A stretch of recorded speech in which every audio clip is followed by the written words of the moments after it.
Depuis hier, je reçois plein de questions concernant justement la fabrication du levain. Et dans tout ce que je peux lire, notamment sur ma dernière publication qui parle de mon levain et de mon levain et de mon levain de riz, je vois plein d'idées préconçues sur le levain et donc je voulais aujourd'hui, dans ce reel, un petit peu démystifier tout ce qu'il peut y avoir comme idée préconçue autour du levain. Donc déjà, je vous montre mon levain. Donc comme vous voyez, hein, il a plein de très jolies bulles, il est bien actif. Et donc à partir de là, il est prêt à être utilisé pour fabriquer du pain. Donc quelques idées déjà préconçues que j'ai pu lire et donc j'avais envie un peu de les briser, tout simplement parce que à un moment le levain, oui, c'est quelque chose de pas évident à faire, mais il faut pas non plus complexifier à outrance les choses. Je pense que ça rend service à personne. Premièrement, alors si vous entendez des clics-clics, c'est parce que y a mon petit chien qui est là et qui marchouille en fait, et donc qui, avec ses petites griffes, fait du bruit sur le plancher.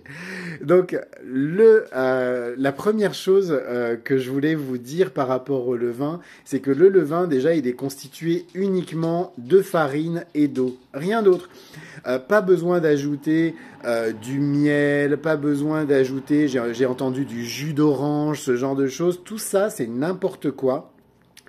Votre levain, il est uniquement composé de farine et d'eau qui ont fermenté. Donc c'est une fermentation aujourd'hui de cette pâte qui est issue de la farine et de l'eau qui va créer votre levain. Et donc à partir de là, c'est important de bien suivre ce processus de fermentation.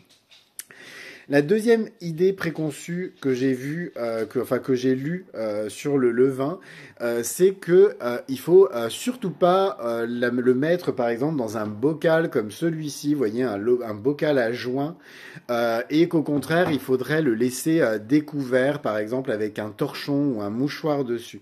Le problème, si vous faites ça, c'est que vous risquez de faire entrer dans votre levain des impuretés. Et au final, votre levain, il risque tout simplement de se gâter. Ce qu'il faut savoir, c'est que ce type de bocaux, donc les bocaux, vous voyez, type le parfait, hein, c'est des bocaux qui sont super bien faits pour faire tous vos types de fermentation. Tout simplement parce que, en fait, ils sont pas complètement hermétiques.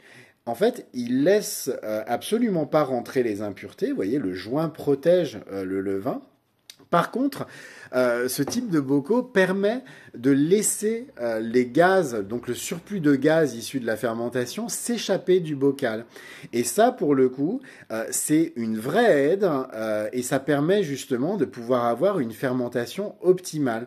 Donc, quel que soit le type de fermentation que vous faites, et donc a fortiori le levain, puisque le levain, je répète, on est sur une pâte fermentée, ce type de bocal, excusez-moi, ce type de bocal donc type le parfait, c'est vraiment ce qui va être idéal pour vous. Ensuite, troisième idée préconçue que je vois, et ça c'est une idée préconçue qui est pour le coup hyper importante parce qu'elle risque tout simplement de faire échouer votre levain. Quand on veut préparer du levain, on ne stérilise pas ces bocaux, surtout pas. Pourquoi? Tout simplement parce que la fermentation, elle est issue des bactéries. Donc, le son, en gros, qui est contenu dans la farine, contient des bactéries, donc des bonnes bactéries qui sont des bactéries lactiques. Et en l'occurrence, ces bactéries, elles ont besoin de se multiplier pour justement arriver à créer votre levain. En fait, votre levain, c'est un bain de bactéries. Et c'est pas négatif en soi, c'est des bonnes bactéries. Et c'est pour ça, en l'occurrence, qu'on arrive à obtenir un levain. En gros, la fermentation, c'est ça, hein, c'est des bactéries. Par contre, si vous stérilisez vos bocaux, tout simplement, vous vous retrouvez dans une situation où les bactéries, elles peuvent pas se développer, vu que vous avez créé d'une certaine manière un milieu stérile. Vous voyez ce que je veux dire? Donc au final, vous allez empêcher votre levain de se développer correctement. Alors personnellement, ce que je fais, parce que bien sûr l'objectif c'est pas de faire ça dans des bocaux sales, hein, c'est que tout simplement, je les lave avec de l'eau et du savon. Ça me permet de bien nettoyer mes bocaux. Et en l'occurrence, malgré tout, de pas les stériliser, donc de pas en faire des milieux qui sont impropres au développement d'un levain. Et enfin, j'ai une quatrième idée préconçue, c'est le fait qu'on pourrait faire par contre des levains avec n'importe quelle farine. Alors oui, bien sûr, dans l'absolu, on pourrait. Le problème, c'est que, comme je vous l'ai dit, plus une farine est complète, plus elle contient de bonnes bactéries en fait qui sont dans le son en fait qui est dans la farine. Donc typiquement, la farine de seigle, la farine complète type T150, T110 sont des farines idéales pour pouvoir lancer un levain. Éventuellement aussi la farine d'épeautre type T150, etc. Par contre, les farines T65, voire pire T55 ou même T45, eh ben elles sont très très pauvres en son. Pour la T45, il y en a quasiment plus du tout. Finalement, on est vraiment sur une farine qui est idéale bien sûr pour faire de la pâtisserie par exemple, mais qui va être très compliquée pour faire un levain. Alors je ne dis pas que c'est totalement impossible, mais en l'occurrence, ça va vous prendre beaucoup plus de temps. Pareil pour les farines sans gluten. Si vous voulez faire un levain, par exemple un levain de riz, si vous voulez faire un levain de sarrasin, je vous invite à prendre par exemple des farines de riz complètes. Tout ça parce qu'elles contiennent encore l'enveloppe du riz, donc le son du riz. Donc ça, c'est vraiment quelque chose d'hyper important, c'est de bien choisir ses farines et bien sûr de prendre des farines biologiques.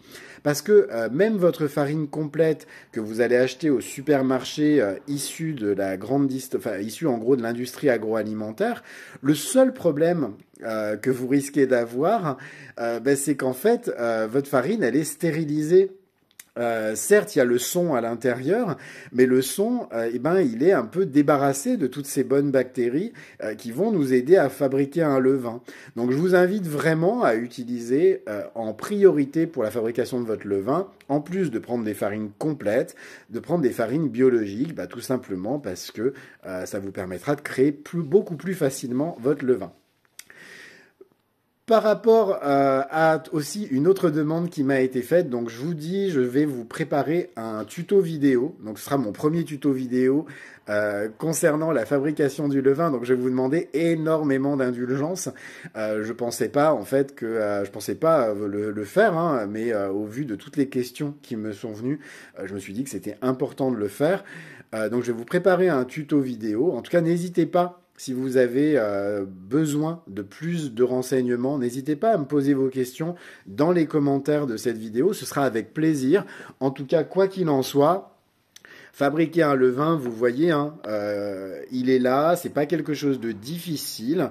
C'est quelque chose, par contre, pour lequel il faut respecter des étapes. Il faut le faire correctement, sans partir dans des usines à gaz, mais vraiment juste tout simplement en essayant de faire au mieux, tout simplement. Je vous souhaite une excellente journée à tous, un beau samedi. Ici, je suis à Marseille, il fait très beau, donc je pense que je vais consacrer mon samedi. Là, je vais aller faire des courses et je vais ensuite me consacrer à me promener un petit peu. Et puis demain, j'ai un projet. J'aimerais bien fabriquer une babka, vous savez, une brioche, une belle brioche. Une belle brioche au chocolat. Donc là, pour le coup, je réfléchis un petit peu à ça. Donc je vous souhaite à tous un très beau samedi. Et puis je vous dis à très bientôt. Et puis merci pour votre fidélité sur cette page. Vous n'imaginez pas le bonheur que ça représente pour moi et à quel point c'est quelque chose qui me rend heureux. Donc tout simplement, merci. À très bientôt. Au revoir.